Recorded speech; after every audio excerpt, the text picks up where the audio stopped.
The postpartum cultures in the West and the East are drastically different. For one, in the Eastern cultures, it is very common to not see mother and baby for upwards of a month after the baby has been born.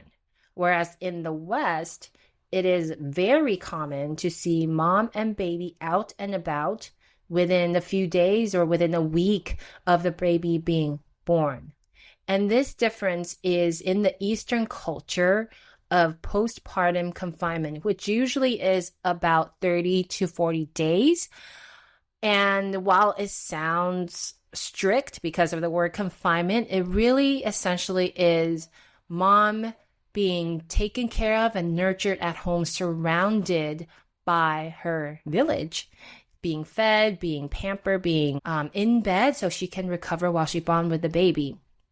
And this is not really a thing in the West, but I feel like, along with my guest today, Sam Quezet, that this needs to be more common in the West because it is crucial in this period for a woman to have this kind of nurture so that her body can rebalance more quickly and recover more quickly after being pregnant and after going through childbirth. So I'm very excited to share this conversation today in this episode with Dr. Samantha Quezet. She is a highly esteemed chiropractor known for her profound expertise and dedication to promoting holistic health. Alongside her husband, she founded a holistic health practice committed to supporting families in the East Auckland community. That's in New Zealand, with a passionate focus on chiropractic care for children, pregnancy, and postnatal rehabilitation. Dr. Quezet is also certified in RYT 200-hour yoga teaching. And in the past 5 months, she has gained recognition for her expertise in postnatal care, particularly in integrating Eastern postpartum healing practices such as Chinese confinement. Her extensive qualifications and compassionate approach have made her a trusted source of knowledge and support for mothers seeking comprehensive pre- and postnatal training solutions, as well as pediatric chiropractic care. So like I said, in this episode, we talk about the Eastern postpartum confinement practices. We talk about the importance of prenatal care, even prenatal care, meaning before even you are pregnant, and why motherhood is also as much about mothering ourselves as it is mothering our babies, and we tend to forget that.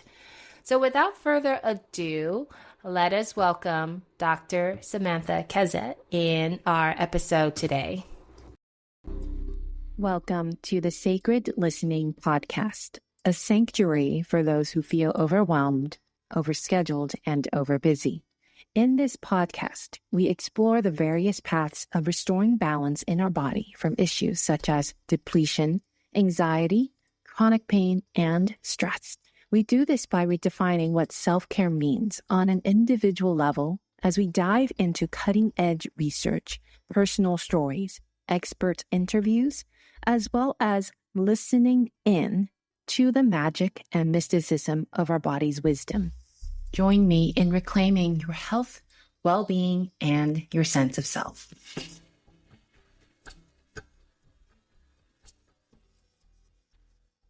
Well, welcome to the Sacred Listening Podcast, Sam. It's so nice to have you here today, and I'm really excited to dive into our conversation all about being new mothers, our postpartum experiences, and little nurturing things we can do for ourselves as mothers, and even just like simple things that we'll discuss later. But I'm just really excited to dive into this topic. So welcome.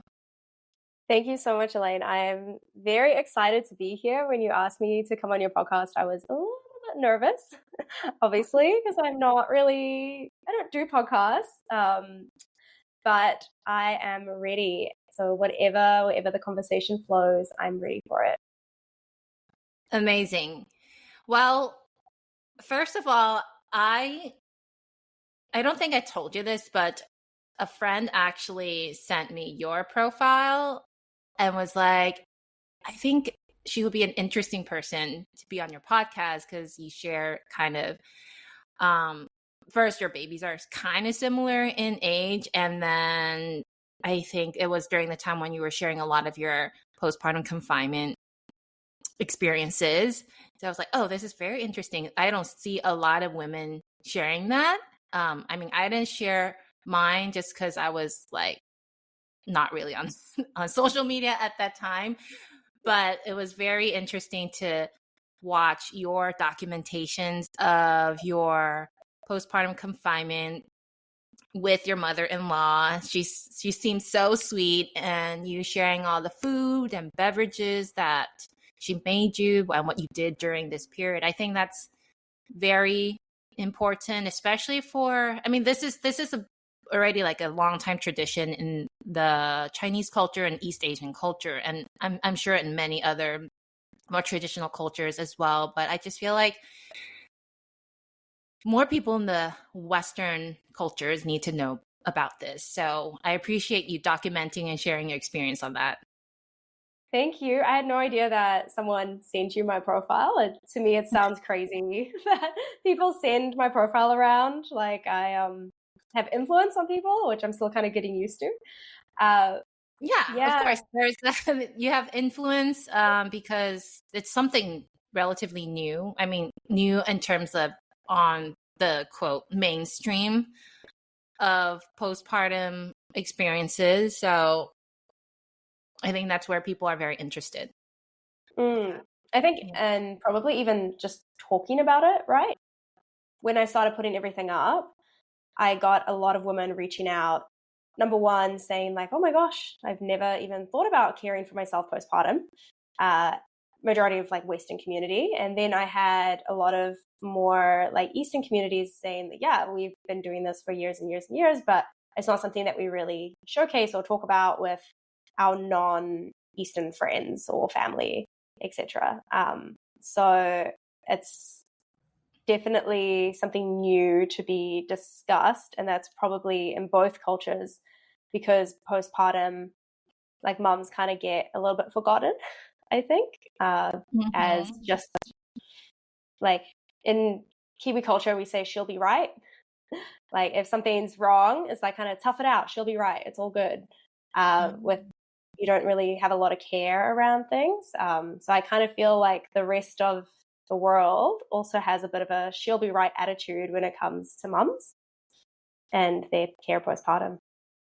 Yeah, I know it's unfortunate because I feel like at least in the United States, there's some emphasis, not like it's really great emphasis, but more emphasis on the prenatal period. And once you have the baby, it's like, okay, good luck, bye. Yeah, Figure it out, and I'll see you in like I think their first OB checkup postpartum is like 4 or 6 weeks, which I think it's crazy. There's so much that can happen within that first month, and I will need to double check on this, but I have read somewhere that within those first 4 to 6 weeks, that's like the highest risk period where women develop postpartum anxiety, depression, because they're just suddenly left alone with their changing, fluctuating hormones with a new baby. If their first time, they don't know how to handle, and if they have also other kids, that's just like really overwhelming.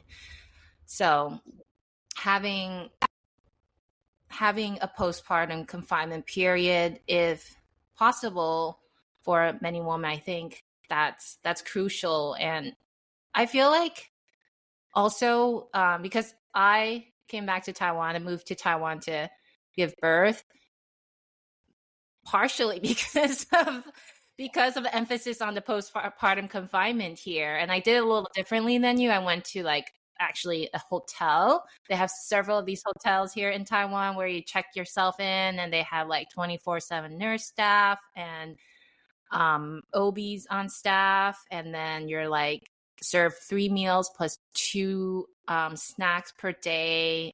You basically don't have to worry about the day-to-day thing, and you're just there to like care for your baby and rest up. And I feel like that's the way to go. And I feel like the rates of postpartum depression here, at least it's quite lower than what it is in the United States. Do you think this is just a little bit left field, but do you think that postpartum depression in Eastern cultures is less talked about and that's why you're hearing it less? Or is it because they're being cared for? I mean, I would be inclined to say, obviously, like if you're getting cared for and you don't have the pressure of like societal norms and like just getting back to day-to-day life, then way less likely to go through a prolonged depression bout. But also, from my understanding, specifically around Eastern cultures, it's very like taboo to even talk about mental health. Yeah, absolutely. I do think a factor of that is that people don't talk about it here either. But what I found at least when I was in the postpartum center, like they have a weekly checkup, a weekly questionnaire you fill out. Like it's the postpartum depression form. Yeah, the questionnaire. Like the standard one, I think that most medicalized communities use. So at least I feel like in that setting, because you get checked up more frequently, that at least someone can pay attention like to it and you're care being for heard. that. Yeah, if you're like on the verge or they see that, oh, maybe she needs a little bit more support. So there's that, but also, yes, I feel like it is less talked about as well. So I don't hear it quite as much. But I feel like in Taiwan, they're trying to kind of encourage that to be more normalized rather than taboo. And I mean, it makes sense that if you are being checked up on through the week or through your first or in your fourth trimester multiple times, that you know that other people care for you and they know what you're going through, versus in Western society, a lot of women that I know of who've had like a natural birth specifically, 4 hours after they're given birth, they're kicked out of the hospital, go home, we'll see you in 6 weeks. I mean, in New Zealand, actually, they do have a weekly midwife check, but that midwife check is really for the baby. It's not for mom, right? So yeah, we'll see you in 6 weeks. And then at the 6 weeks, they like do a little checklist. Like, are you feeling depressed? And by that stage, you're like, well, why are you here after 6 weeks when I was feeling that like after 3 days? Like, I know. Yeah, so I think at that stage, most women are just like, oh, whatever, like I'll just deal with it, and or this is just what it's supposed to feel like. Yeah. Yeah. Well, I don't want to get into the nitty-gritty details of your postpartum experiences, confinement experiences. People can scroll back on your Instagram page for all of that. But I kind of want to get your overall gist or kind of overall summary of how you felt during and afterwards, like the whole, you did a 30-day, right? Whole 30 day. Yeah. Whole month long period. Yeah. How did you feel during and after? Did you feel like, obviously this is your first baby, so you don't have another experience to compare to, but in terms of just how you feel nurtured or nourished and rejuvenated, did you feel any of that? Did you feel like it really helped you kind of recover faster? Yes. That's a really good opportunity to talk about that. So going through my pregnancy, I was pretty healthy. And I knew I was opting for a natural birth, unmedicated, as natural as everything as possible. Didn't want any shots afterwards to help with my uterus contracting. Didn't want to give baby vitamin K, nothing, right? But I was open to the fact that sometimes life doesn't go as planned. And whatever happens, I just need to be open to it as long as I feel comfortable with it.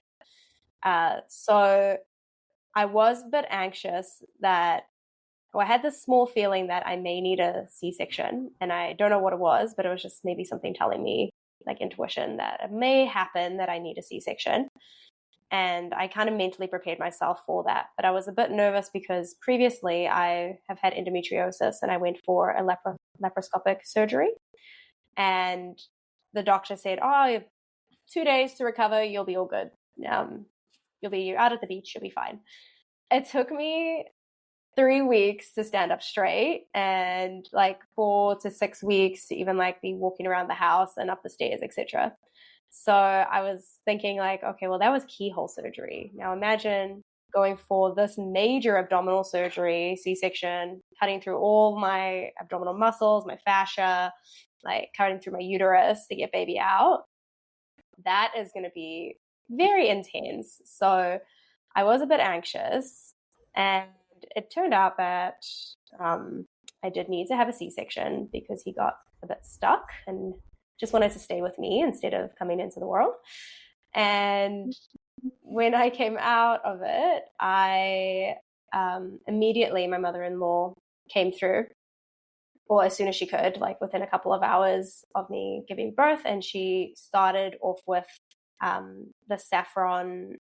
Well, we said a tea, but it really is a soup, like a saffron soup, which is supposed to have like a lot of nutrients in it to help with like replenishing your blood, or like trying to help you regain the blood that you've lost, and just give you some energy. And I had 2 days in the hospital of her bringing me all 3 meals, and then my husband just like feeding me the meals because it was very difficult to sit up. And I don't know if it was also just like the mindset shift that I was like, okay, this is going to take some time to heal. But also having those meals and feeling so nurtured by everyone. Well, my mother-in-law specifically, who came and gave me all those foods. I felt way like years ahead better than when I had like what I consider the minor surgery, which was the laparoscopy. And it took me 2 days, and then they ask you like, yep, get up, go home. And I remember laparoscopy, I had to be wheelchaired out because I couldn't stand. With the C-section, I stood up and walked out. And because I just like, I had some of that energy back, I think, from getting those nourishing meals straight away. So that was like a night and day difference for me right away. And as I went through the weeks, I was exhausted initially to start off with. I was so exhausted, I started hearing voices and losing my vision in the first few days. And I was like, oh my God, I'm going blind and I'm going crazy. This is great. But then coming home and having all my meals done for me, all the like cleaning, washing, taking baby, bathing him, looking after him when I could just take little moments to rest.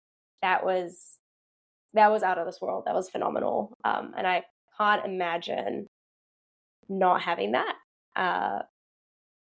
And potentially having a natural birth may not have had, or I may have felt a bit more rested and able to do things like that for myself. But having the C-section and feeling so exhausted, I was like, there is no way. And I have no idea how women would do this without support. Yeah. Yeah. It's crazy that they expect you to just resume your normal life 3 days after a major abdominal surgery. I even remember a doctor was like, oh, in the next 24 hours, you can try standing and walking. I'm just like, what? I had to like use my husband as like really bear my weight to even stand up, like on like the second day, not even like in the first day. It's just like, what are you talking about? Like, how am I supposed to walk after like some major core muscles just got? You just cut me in half and you asked me to walk literally. And then you expect me to just be up and walking about. Yeah. So it's crazy. Yeah. Did you have a lot of support with your husband? Yes, he stayed with me at the hospital. In Taiwan with C-section, you can actually stay for 5 days. And then we we then went and checked into the postpartum hotel, which is actually the same. It's part of the hospital system that we stayed at and had all my OB checkups with. So, but we did have to like transport ourselves by car, which was kind of annoying. So then we just like checked in directly there. So then there's like a whole host of support and care over there. And for those who have had C-section or might get C-section, like those hospital beds that kind of raise up the upper half of the body, that was a lifesaver for me because like you said, I could not sit up by myself for like a good 2 weeks, I think. So I relied on that to like get up and breastfeed and sit up to eat. And yeah, I was just in bed for the most part of 2 weeks, just breastfeeding, eating, napping, and repeat. I didn't have to worry about anything else because everything else was taken care of. So that was really nice. And I do feel like I was also able to recover fairly fast because, like you, I took care of my body pretty well, even before pregnancy. Like I was active, I did yoga, I ate pretty healthy. So I feel like that all helped as well in terms of the postpartum recovery. And I know that you're very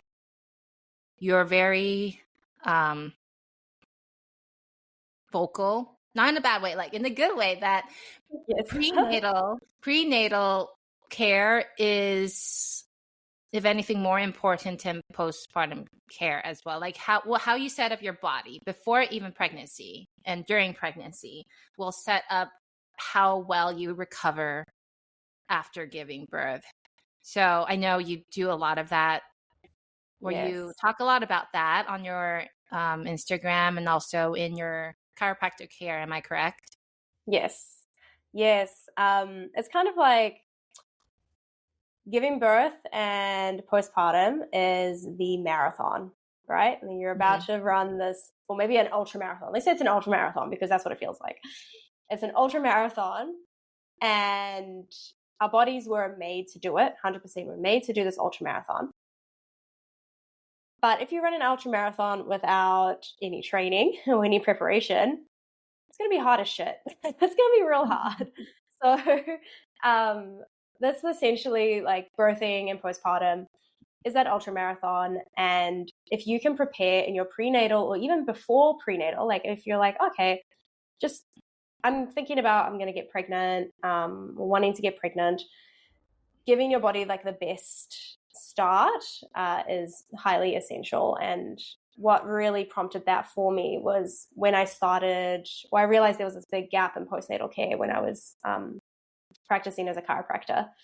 And I then went and studied how to do a postnatal rehab course for women coming through the doors because I realized they were getting all these injuries, they couldn't pick up their babies, they were in pain, and I like tried to figure out like, okay, well, where is this all stemming from? Because it all seems to be mums that are having the same issues. And I realized, okay, well, I can care for them postnatal, obviously, but what if we started this care prenatally? So then they actually had that foundation and that connection before going into that postnatal period. Because what I found is that women maybe weren't super active before they got pregnant. They got told, don't do any exercise. You need to be safe for you and for your baby. Like, you're going to injure yourself, blah, blah, blah, or hurt your baby. So they don't do a lot during their pregnancy except for maybe go for a few walks.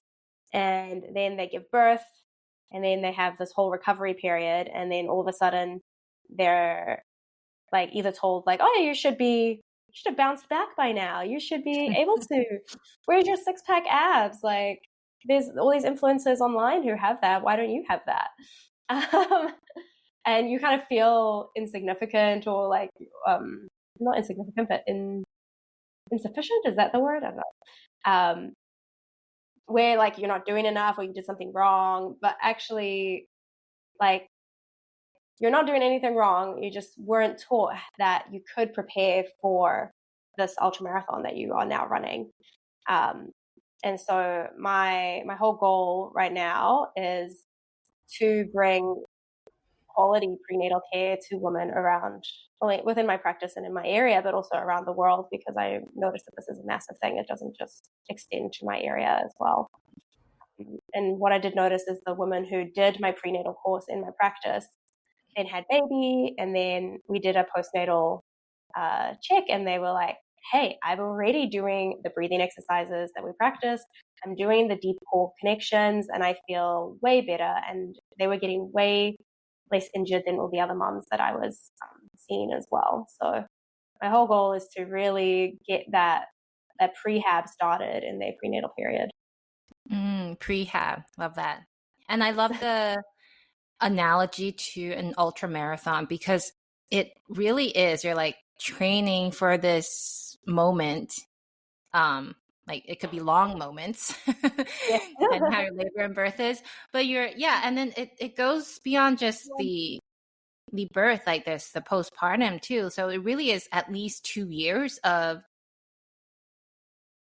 work of taking care and supporting your body. You have the conception, pregnancy, the birth, and then the postpartum period, which now that I'm almost a year since giving birth, I am only starting to feel like, all right, I have my strength back in terms of what it was before, or more like I could feel my body in the way that I was used to. So I feel like I'm only, even though I took pretty good care of my body before, but even just now I'm only feeling like, all right, I'm kind of getting to the tail end of it, and I'm feeling pretty good. I feel like my hormones are pretty stabilized at this point. My core definitely is a lot stronger than months and months ago. So it really is at least this 2 years, or if not 3 years of a period where you have to take care of your body in a way that's like a perinatal care, basically. Yeah, it's a long period of time. It's not just 2 months before giving birth, like, oh, maybe I should do some breathing exercise, or like 2 weeks before giving birth, and then like 2 weeks after you just forget about it. Yeah. I mean, I get women messaging me all the time like, hey, I'm like 20 weeks. Is it too early to start doing this course? And I'm like, no, like do it now. Like right now, I mean, if you could have done it earlier, you would have been better. But like any time that you start, it's going to be benefiting you. And the earlier you start, the more connection you're going to get with your body. So the sooner the better, really. Yeah. And like you said, even when you even think about wanting to try for a child, and you should start then. Yes. Yeah. Yeah. And like, it's interesting that you say like, yeah, it's taken you a year. You've probably gone through different milestones of connecting back with your body, right? Where you're like, oh, this kind of feels a bit more like me. And then a couple months later, you're like, no, actually, this feels more like me. And then you're kind of getting to a year now, and you're like, okay, no, I can really feel this new connection, and probably a bit different of connection as well. So you're someone who's very healthy, who's practices yoga frequently, who did a bit of pre-work prior to pregnancy and giving birth. Now imagine somebody who hasn't done any pre-work, doesn't really have a lot of connection with their body. They sit potentially in an office all day, and they have multiple babies, and it takes them like 30, 40 years before they're like starting to see the effects of that birthing.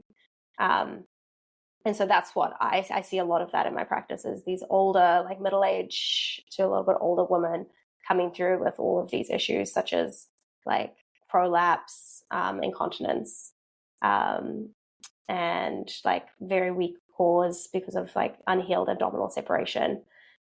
And they've just been told like, oh, it's completely normal after birth to pee yourself. And after you have babies, you're just going to sneeze and laugh, and you can never jump on a like trampoline, and or you're going to sneeze and laugh and pee yourself. You can never jump on a trampoline. You can never go running.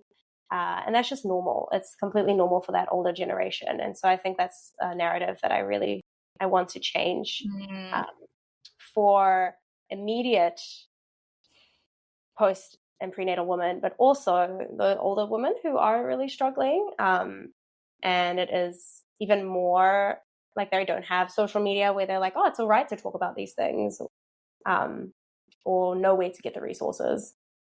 I think it's important to help them as well. That's amazing. I feel like that's so empowering for women, whether they're years postpartum or still in the prenatal period. I feel like changing the narrative about our bodies and how we can support our bodies, and rather than just accepting that.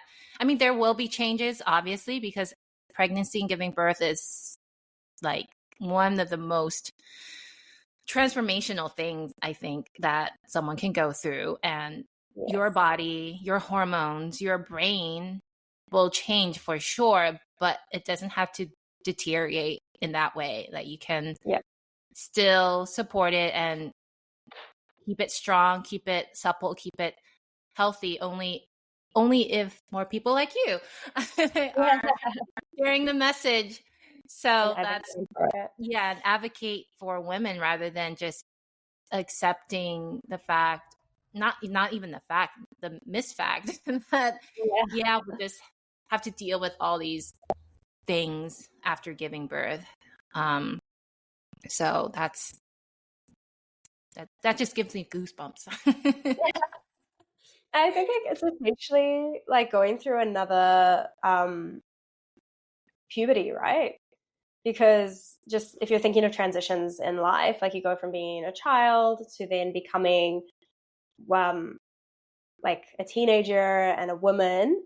And then I have heard, like in biology, a woman is supposedly not fully mature until she's given birth and she's had a baby, because that then takes you from one physiological state to the next physiological state. And that's as far as like the physiological states go, essentially. Like you're born, you're a child, you're a teenager, you're a woman, you've given birth, and now you age. And so it's a new transition, and you're never going to be your pre-pregnancy self. It's like you're never going to be your pubescent self. But you're still you, and it's just you need to learn how to navigate that new period. I love that. Yeah, I do feel like now becoming a mother, there is a certain wisdom now and maturity that I didn't have before. And I'm sure like in 10, 20 years, as I go through menopause, I'll reach that new level of wisdom as well. So I'm like, ooh, I can't wait. But, but I was going to say that I feel like there's another narrative that we need to change, is that when we talk about motherhood, it's usually all about the baby. Everything's about the baby, and we forget motherhood, and we forget the mother in herself, and that we forget to acknowledge the mother and how they've changed, and how it's all about nurturing that mother as well during the time of motherhood, especially if it's the first time. Even if it's the 10th time, I think every baby, every pregnancy, every birth is different, and you always change a little bit. So having that conversation about how we can nurture the mother more so than what we're used to now, I feel like we need to bring that more to the table. And I love that you're sharing, not just through your confinement period, but also like daily self-care things and things that you do for yourself that nurture you. And of course you share cute photos of your baby, but it's also a lot of like, okay, this is what I did today to like take care of myself and take care of my body as a new mama. So I wonder if you have any specific, or maybe throughout your postpartum journey so far, whether you have any favorite self-nurture, self-care tips that you like to share. with Yeah. others or with people, or even not, even if you're just, even any human being can take it. It doesn't have to be mother, any human being, you know? Yeah, no. But I mean, like, that's the thing, right? Is that all of these self-nurturing things that we talk about, it's not just for motherhood, it's for everyone, because everybody has a body and bodies are all very similar and we do need to take care of them. But there's different periods in which, like, it's more intense, like you need to take care of it more intensely. And so I think that, yeah, like you said, like, motherhood is missing the mother part. Like, you need to mother the mother. Mm-hmm. Because yeah, we all need that care. And so, like you said, on my Instagram, I put out all these different things that I do that I personally think look after myself, and I share like cute photos of my baby and all these different things, because it's just, I think that's just also part of it, is you're like acknowledging everything that you do have in your life. And for me, I'm like, wow, I have this beautiful baby. Like, I have a baby that's crazy. I have my family. Like, I'll post photos of like going to the beach, because all that stuff is really important and to me. And it also reminds me when I look at my social media of like how beautiful my life is, even when, you have those rough days. Mm-hmm. So it also, that my Instagram serves as like a log for me to cultivate positivity. Like, even though we talk about how Instagram is a highlight reel in everyone's lives, I think that's a positive, because I see my highlight reel every day and I'm like, wow, that's amazing. I can't believe that's my life. Rather than focusing on those little negatives. But in relation to the day-to-day self-care things that I do, I actually just wrote down 3 things before we hopped on this call that I think were my top 3. And the first one that I do is diaphragmatic breathing, which I have given you a little audio for everyone to practice at the end of this. Thank you. Because it's my favorite thing to do to regulate my nerve system, to calm it down and remind it that it is in a safe and a calm space. So if you haven't searched, if the listeners on here haven't searched diaphragmatic breathing before, it's definitely a topic that I highly recommend. Your diaphragm is your muscle of breathing, and it helps you to take nice deep breaths and activate a really calm portion of your nerve system to keep you nice and calm through the day. So that's something that I love doing every day. And then something else that I love to do is just gentle movement. I used to be a swimmer and a weightlifter and like all the hardcore sports you can think of, and to like professional levels. So when I don't move, I feel this big disconnect with myself, and I've had to reevaluate the way that I move, and it's not so hardcore anymore. I notice that if I just do gentle movement through the day, as in like wake up and just get my spine moving through some cat cows, or rolling up and down, standing up and just doing some simple stretches, it just gets that connection with my body back. And I find that really, really helpful to just get out of my head and back into my body. And then the third thing I would suggest would be to look up. So like go for a little walk, and instead of looking down at the path in front of you or around at the houses, etc., I always look up at the sky, and just how vast and big it is, and whether there's clouds or stars or a sunset or whatever above me. It just reminds me how little I am and how little, or not insignificant, but in a way insignificant, my troubles are, of like, oh my god, like how am I going to make dinner tonight? I have too many things going on, like. And then I just go for a walk and I look up and I'm like, you know what, the world is going to go on. It's going to go on whether I make dinner or not. Yeah, just looking up. And I find that really works well. I do it with my husband as well. When he's panicking and stressing about life, I just ask him to look up. And eventually it's kind of like come into our routine of, even if we're not out for a walk and we're like on the laptop stressing about something or looking at your finances, we just say, look up. And then we literally just look up and look around us and realize that, life's not that serious. Wow. I love that. I love that last one. That's the first time I've heard of it, but it makes so much sense. We get so stuck in our little bubble of a laptop and in our walls of a house, and then we forget there's this whole big world outside that just keeps going. Like you said, there. The world is going to go on whether we make dinner or not, and that's always a good reminder. I love that. I'm going to try it now when I get too stuck in my own head, or even just in general, even just anytime I'm on a walk. I think that's a good, nice reminder daily. So thanks for sharing that, Sam. I love it. I love all of that. Yeah. Thanks for listening to my rants about self-care in general.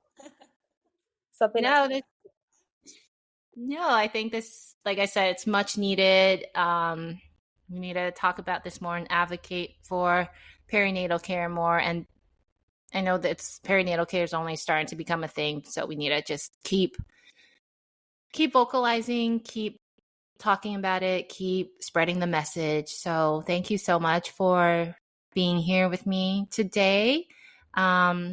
And I hope everyone will take some things out of our conversation, especially those last 3 tips, whether you are a mother or not, or if you're pregnant or not. Just any human being can take those tips for self-nurture. So thank you so much, Sam. And thank you for your wisdom and your raw, honest truths about your experiences. Thank you, Elaine. It's been an honor to hear about your own experience as well. And I hope I didn't go over too much, and that everyone can kind of take at least one thing away from my life experience. Thank you so much for having me. I honestly can continue this conversation with Dr. Sam for a long, long time. But if you would like to learn more about her detailed postpartum confinement, you can visit her and find her on her Instagram page, which is Quezet, SQUEZETLEE,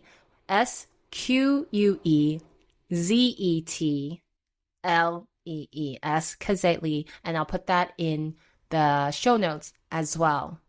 But honestly, we need to carry forward and continue this conversation about the importance of postpartum care even louder and more clearly. And I recognize that there are still several countries to this day where women are unable to take a lot of time off for maternity leave, and postpartum care. And so if you're unable to take a lot of time off, then it is even more important that you prioritize the days or weeks that you do have the time off. Really take those times to nurture yourself, get bed rest, bond with your baby, set up your support system way in advance so that you don't have to take care of the cooking and cleaning, and all you have to worry about is allowing your body to rest, allow your soul to connect with the baby, because that's the golden time of that newborn phase, that 4th trimester, where it's so important for all aspects of healing to happen. And postpartum is not a race to bounce back to pre-baby body. If anything, it is to help you seamlessly transform into the mother that you are to your new baby. And so with that, I like to end with a quote that my teacher often likes to say, which is, when you tend to your body will tend and nurture you back. And that is so true, and that is so beautiful. When you do take that time to nurture yourself, your body will just support you, regardless. So remember that the next time that you allow yourself little self-nurturing moments. Thank you so much for listening and joining me in this revolution to redefine self-care today. If you enjoyed this show, please leave a review, rate, and subscribe. To connect with me, you can find me on elaineyoga.com, on Instagram at Elaine_yoga therapy, or join my email newsletter at elaineyoga.com/email.